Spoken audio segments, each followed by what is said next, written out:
Assalamualaikum warahmatullahi wabarakatuh. Selamat pagi anak-anakku kelas 7 semuanya yang baru. Saya ucapkan selamat bergabung menjadi keluarga besar SMP Negeri 4 Pati. Sebelum kita belajar, ada baiknya kita berkenalan dulu karena ada istilah tak kenal maka tak sayang. Nama saya adalah Bu Rizka, saya mengajar mata pelajaran IPA kalian. Hari ini kita akan belajar IPA, yaitu tentang objek IPA dan metode ilmiah IPA. Kenapa kita harus belajar? Tujuan pembelajarannya bisa kalian baca, yaitu yang pertama untuk mengetahui objek IPA, yang kedua untuk mengetahui langkah kinerja atau langkah metode ilmiah IPA, yang ketiga yaitu untuk mempraktekkan langkah-langkah metode ilmiah IPA. Anak-anak, kalian pernah melihat film detektif Conan, film kartun yang ada di TV. Conan ini dia bisa mengungkapkan suatu permasalahan itu dari langkah-langkah, harus mempelajarinya dari awal, proses awal sampai proses akhir. Sama seperti itu kalau kita belajar IPA, kita harus tahu dulu apa yang kita pelajari, kemudian apa yang kita lakukan dari hal-hal yang kita pelajari. Jadi materi kita yaitu yang pertama objek IPA, yang kedua langkah-langkah metode ilmiah IPA. Yang pertama objek IPA. Apa yang harus kita pelajari di IPA? Objek IPA yang kita pelajari ada dua macam. Yang pertama yaitu biotik, yang kedua yaitu abiotik. Biotik di sini berasal dari kata bio, artinya adalah hidup. Berarti biotik adalah makhluk hidup. Untuk makhluk hidup tentu kalian sudah tahu ya, contohnya ada manusia, ada hewan, dan ada tumbuhan. Sedangkan yang kedua yaitu abiotik, berasal dari kata a dan bio. A artinya tidak, sedangkan bio artinya hidup. Jadi abiotik artinya adalah makhluk tidak hidup. Contohnya ada di sekitar kita, ada buku, ada pulpen, ada air yang kita minum, dan ada udara yang kita hirup. Dari objek-objek ilmiah IPA itu ada objek IPA itu, dari objek IPA yaitu biotik dan abiotik, kita bisa menelitinya seperti seorang detektif yang disebut sebagai langkah-langkah metode ilmiah IPA. Langkah-langkah metode ilmiah IPA ada tiga. Langkah yang pertama yaitu pengamatan, langkah yang kedua adalah membuat inferensi, sedangkan langkah yang terakhir yaitu mengkomunikasikan. Langkah yang pertama yaitu mengamati. Untuk mengamati kita bisa menggunakan panca indera kalian. Tahu ya panca indera kita ya, ada mata, hidung, ada telinga, ada mulut, ada lidah. Itu adalah indera panca indera. Selain menggunakan panca indera, ketika kita mengamati objek IPA berupa biotik dan abiotik, yang kita amati nanti berupa gejala alam biotik dan gejala alam abiotik. Gejala alam biotik berarti gejala-gejala yang terjadi pada makhluk hidup, sedangkan gejala alam abiotik berarti sesuatu yang terjadi pada benda mati. Kita selain menggunakan panca indera, kita bisa menggunakan pengukuran, bisa mengukur. Mengukur itu apa anak-anak ya? Mengukur itu adalah sebuah kegiatan, suatu kegiatan untuk membandingkan besaran dengan suatu besaran sejenis dengan menggunakan alat ukur yang ada satuannya. Alat ukur yang kita gunakan bisa dengan satuan baku dan satuan tak baku. Satuan baku yaitu satuan yang kita gunakan antara orang yang satu dengan orang yang lain, nanti hasil ukurannya yaitu sama. Contohnya kita bisa mengukur menggunakan penggaris antara orang yang satu dan orang yang lain. Jika mengukurnya tepat dan teliti, pasti hasilnya sama. Beda dengan satuan tidak baku anak-anak, jika kita mengukurnya antara orang yang satu dengan orang yang lain, nanti hasilnya berbeda.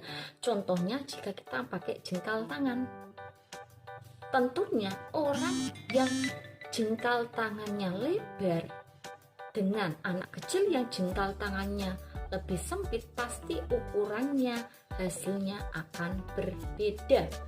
Itu adalah kegiatan mengukur, mengamati dengan cara mengukur menggunakan satuan baku dan satuan tak baku. Kita lanjutkan untuk langkah metode ilmiah IPA yang kedua tadi adalah membuat inferensi. Membuat inferensi adalah sebuah deskripsi dari pengamatan yang sudah kita lakukan. Apa tujuannya kita membuat inferensi? Yaitu agar kita bisa menghubungkan pola-pola aspek yang kita amati sehingga kita bisa membuat suatu perkiraan atau yang disebut dengan hipotesis. Kemudian langkah yang terakhir, langkah yang ketiga dalam metode ilmiah IPA yaitu mengkomunikasikan. Untuk mengkomunikasikan anak-anak ada dua langkah atau ada dua jenis. Yang pertama yaitu mengkomunikasikan secara tertulis. Bisa kita membuat dengan tertulis di laporan, di buku, atau di jurnal. Kemudian untuk mengkomunikasikan secara lisan, kita bisa mempresentasikan di depan kelas, di depan teman-teman secara langsung, berkomunikasi langsung, atau dengan cara kita mengkomunikasikan lewat video. Untuk tertulis bisa dengan tabel, bisa dengan grafik atau laporan. Anak-anakku, untuk tugas kita hari ini yang pertama yaitu kalian sebutkan apa objek IPA itu. Sebutkan dua objek IPA. Kemudian tugas yang kedua, kalian harus melakukan sebuah pengamatan. Siapakah aku ini? Kalian amati diri kalian sendiri dari bentuk mata, bentuk rambut, warna kulit, dan tinggi badan serta berat badan kalian. Bagaimana anak-anakku? Materi dan tugas kali ini tentu sangat mudah ya anak-anakku. Silahkan segera dikerjakan dan dikirimkan ke nomor WA saya. Jika ada kesulitan, Bu Rizka siap membantu lewat chat WA ataupun bisa kalian telepon langsung. Saya akhiri pertemuan kita hari ini. Wassalamualaikum warahmatullahi wabarakatuh.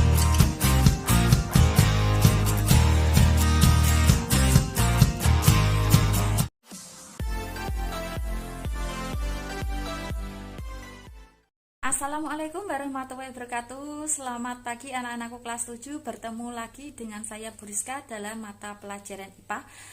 Pada pertemuan kita kali ini kita akan membahas tentang pengukuran. Sedangkan tujuan pembelajarannya anak-anakku bisa kalian baca yaitu untuk mempraktekkan hasil pengukuran menggunakan satuan baku dan satuan tidak baku. Pada pertemuan minggu yang kemarin kita sudah membahas tentang metode ilmiah IPA. Langkah-langkahnya yang pertama yaitu mengamati.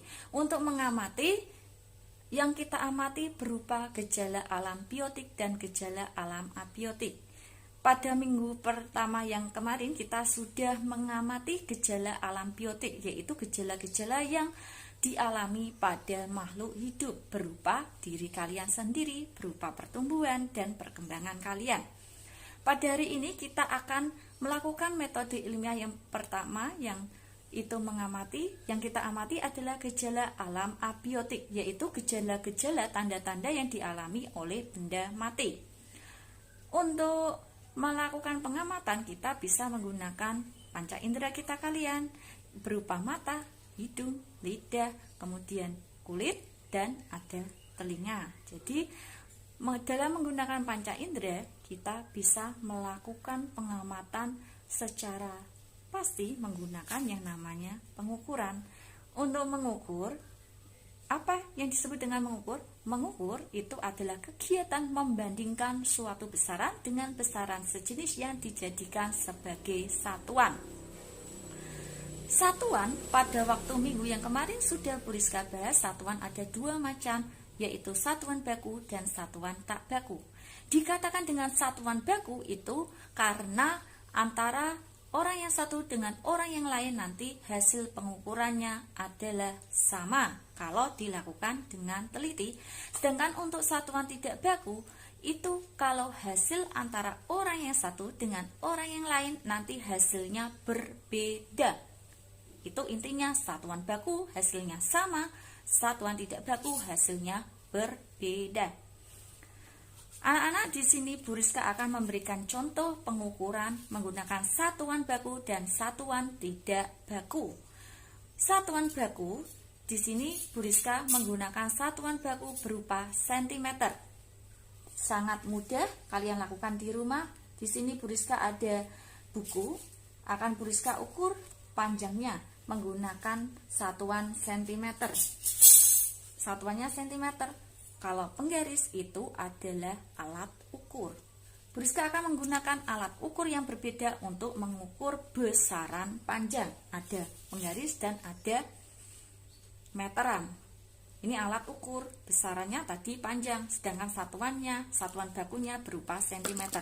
Untuk mengukur, saya yakin, Bu Rizka yakin kalian semuanya sudah bisa. Untuk mengukur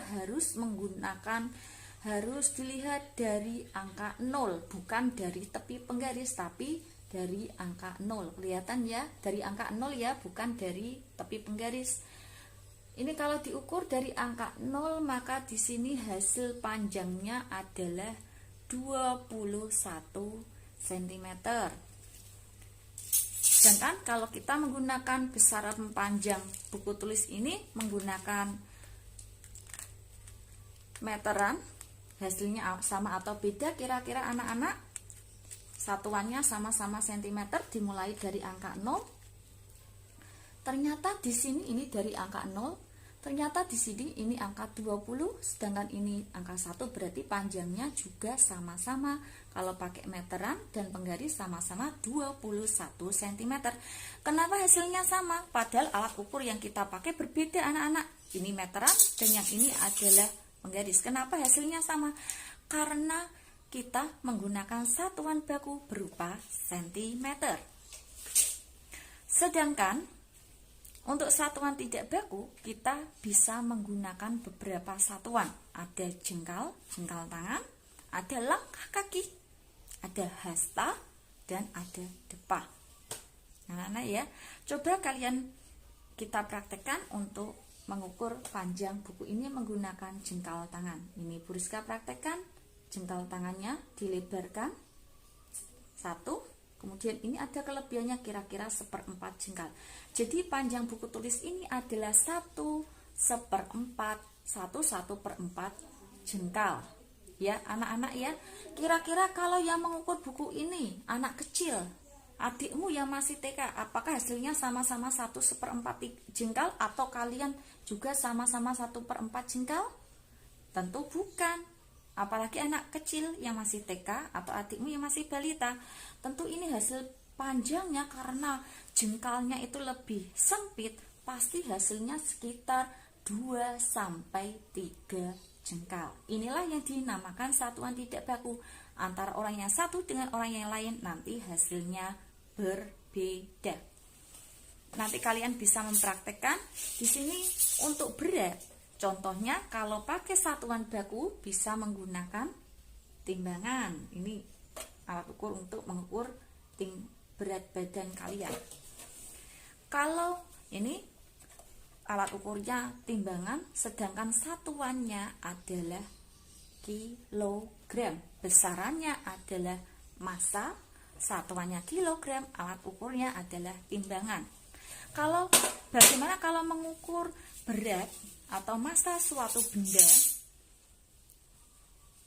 dan menggunakan satuan tidak baku? Satuan tidak bakunya di sini Bu Rizka menggunakan sendok. Ini satuannya sendok. Kalau kalau massa tadi satuannya ada kilogram.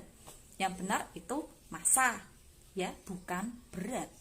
Massa benda. Massa dan berat itu berbeda. Nanti kita pelajari lebih lanjut. Kalau kali ini kita untuk satuan tidak bakunya pakai sendok. Satuannya adalah sendok. Berapa sendok? Contohnya di sini Bu Rizka menyediakan sebuah hanger. Kemudian ada 2 buah plastik kresek. Bisa pakai plastik kresek yang bening seperti ini biar kelihatan bendanya, atau pakai kresek warna hitam, merah, biru, terserah kalian. Ya. Untuk plastiknya Bu Rizka cantolkan di 2 tempat hanger ini. Kita ukur benda pakai hanger. Ini kayak seperti ini anak-anak ya. Kemudian kita coba ukur bukunya. Tadi beratnya ini, maaf, masanya berapa bukunya. Cantolkan, ini dipegang pakai tangan. Lah, ini kan belum sama ya anak-anak ya. Kita samakan pakai sendok. Satuan sendok 1,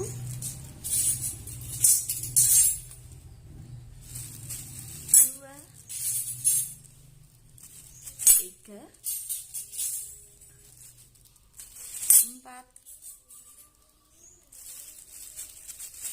5, 6. Nah, ini ternyata ketika 6 sendok kita masukkan, ini sudah seimbang antara buku dengan sendok. Berarti massa buku ini adalah 6 sendok.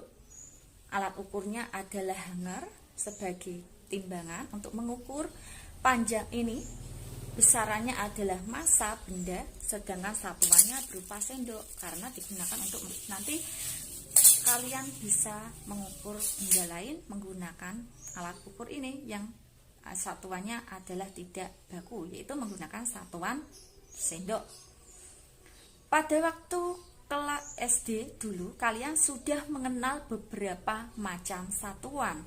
Ada satuan yang berupa dari kilometer sampai milimeter.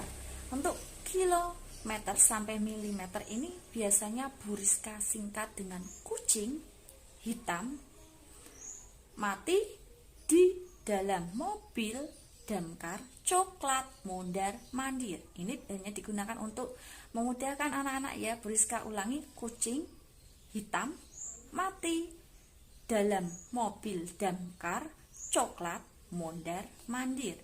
Kucingnya menunjukkan satuan kilometer, hitam mati menunjukkan satuan hektometer, dalam itu menunjukkan satuan dekameter.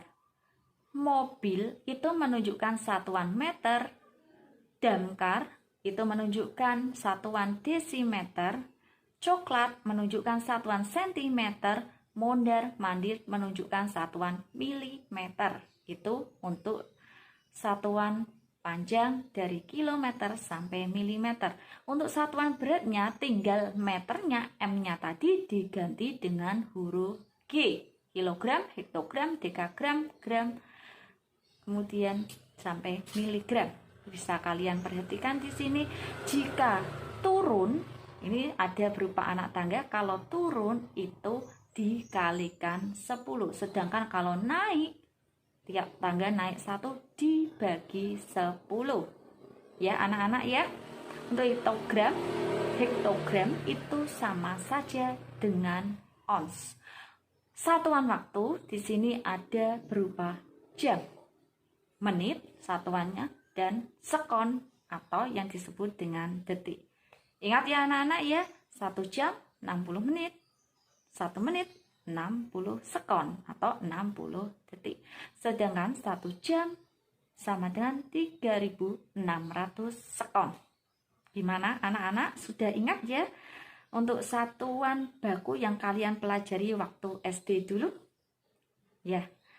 Pada pertemuan kali ini Bu Rizka akan memberikan tugas kalian yang sangat mudah. Tugasnya mempraktekkan mengamati gejala alam abiotik dengan menggunakan panca indera kalian dan menggunakan pengukuran. Kalian lihat tugasnya di sini, ditulis di buku tugas, dikerjakan. Jangan lupa dikirim ke Bu Rizka. Kalau ada pertanyaan yang belum jelas, bisa langsung ngechat Bu Rizka atau langsung menelpon. Sekian pertemuan kita hari ini. Wassalamualaikum warahmatullahi wabarakatuh.